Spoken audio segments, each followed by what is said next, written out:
Kayıt Analiz Merkezi'ne hoş geldiniz. 23 Ekim Perşembe gününü konuşacağız. Perşembe günleri UEFA ve Konferans Ligi bültenleriyle çok kalabalık maçlar var. Fenerbahçe'mizin Stuttgart'ı ağırlayacağı UEFA mücadelesini konuşacağız. Roma Victoria Pilsen'i ağırlayacak. Geçtiğimiz maçta 3 tane penaltı kaçıran Roma neler yapacak bunu konuşacağız. Ağız Alkmaar ve Slovan Bratislava'ya değineceğiz. Canlı tahtamız her zaman olduğu gibi var. Player tercihlerimiz olacak. Sesim için biraz kusura bakmayın. Rahatsızım. Her gün saat 4'te analizle karşınızda oluyoruz. Kaçırmamak için abone olup bildirimleri açabilirsiniz diyelim ve hadi gelin Fenerbahçe'mizin mücadelesine bakalım.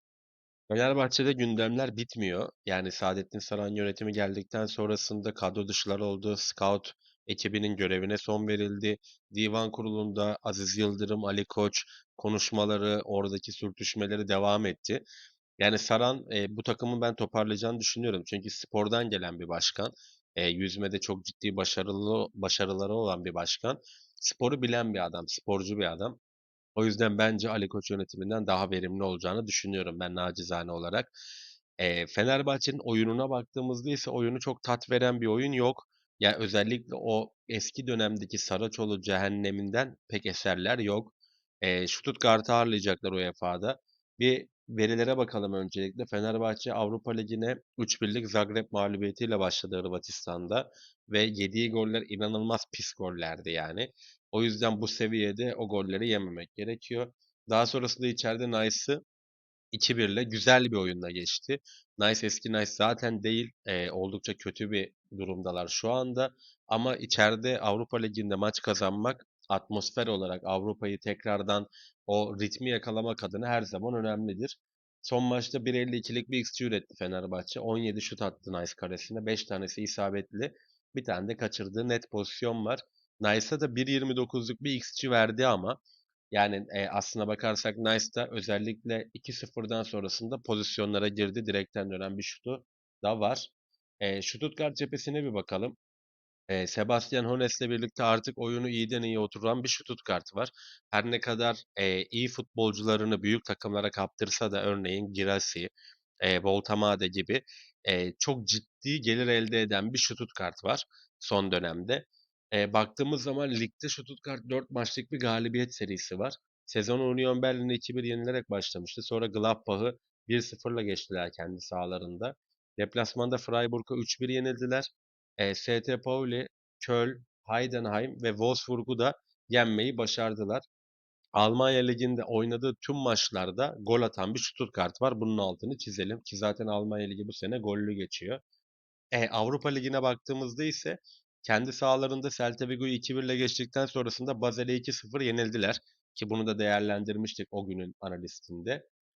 Ama Stuttgart yenilmesine rağmen 29 şut attı Basel kalesine. 2.54'lük bir XG üretti. 4 tane kaçan net pozisyonu var.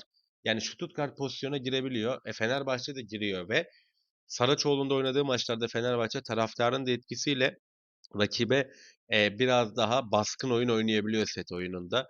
Benim buradaki ana tercihim golcü Stuttgart'ın da Fenerbahçe ağlarına bir gol bırakacağı yönünde olacak.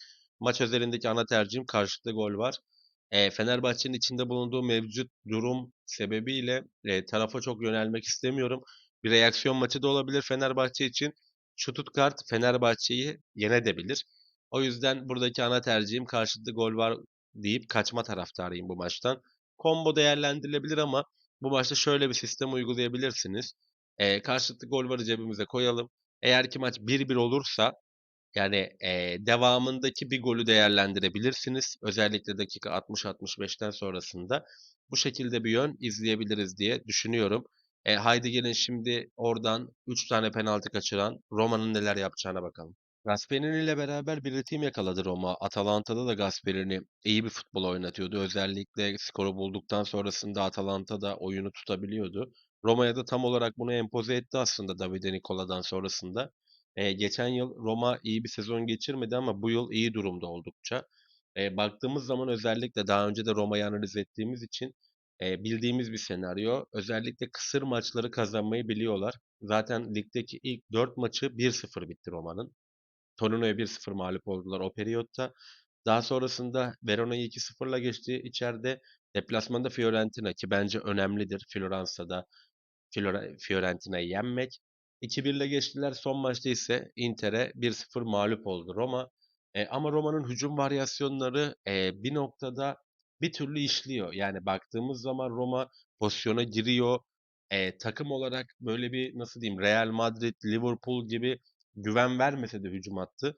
Her halükarda topu o 3. bölgeye taşıyabiliyorlar yani rakibin birinci bölgesine taşıyabiliyorlar. Inter'e karşı da son maçta 1.35'lik bir XG ürettiler. 15 şut attılar. 3 tane net pozisyonları var. Kaçan Inter'in gol bulmasına ve maçı kazanmasına rağmen ki XG'si 0.63. Yani Roma tam bildiğimiz bir Inter oyunu oynadı. Yani bildiğimiz bir Inter maçı oynadı. Evet çok pozisyona girdi ama bu sefer tersi oldu. Golü Inter attı. Yani gene de Inter'e çok pozisyon vermeyen bir Roma vardı. Avrupa Ligi'nin macerasına baktığımızda ise Nice'ı 2-1 ile geçti Roma. Fenerbahçe'nin de aynı skorla yendiği Nice'ı deplasmanda Fransa'da 2-1 ile geçmeyi başardı. Son maçta ise Lille 1-0 mağlup oldu. Burada Berke Özer rekor kırdı.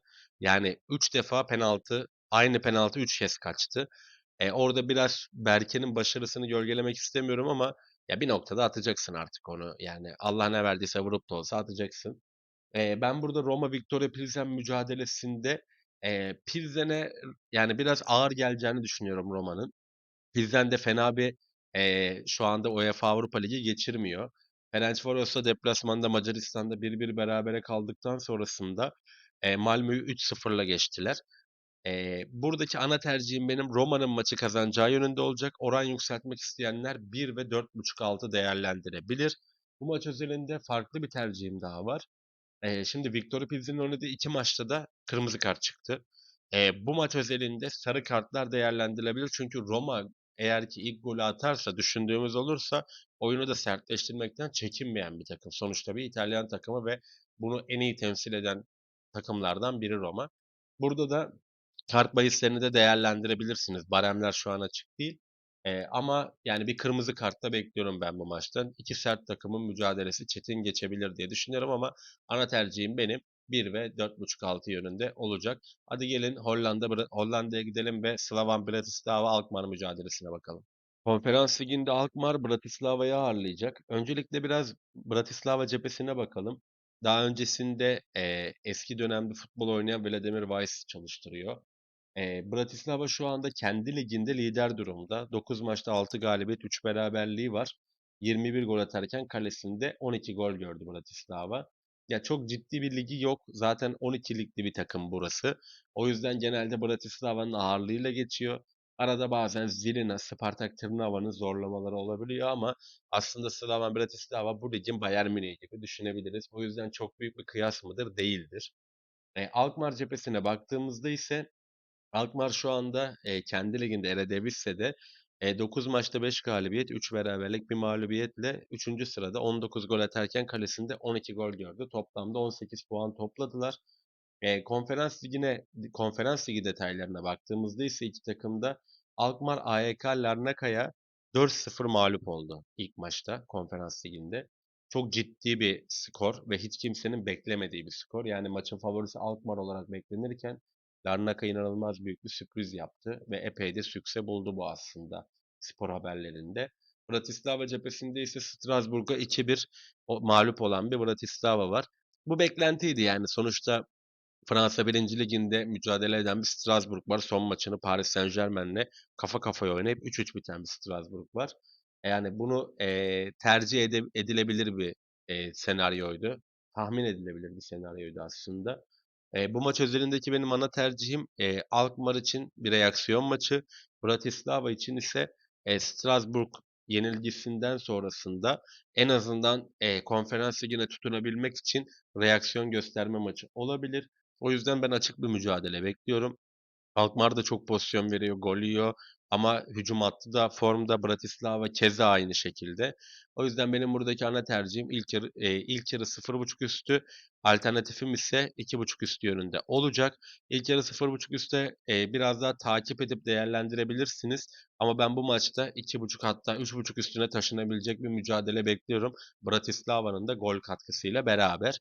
Bu maç özelindeki tercihimizde gollü bir mücadele olacağını tahmin ediyoruz. Hadi gelin şimdi bir canlı tahtamıza ve player tercihlerimize bakalım orada neler var.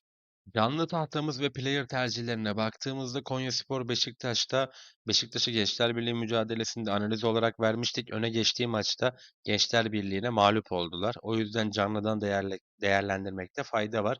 İkinci yarı bu maçta bir gol sesi bekliyorum.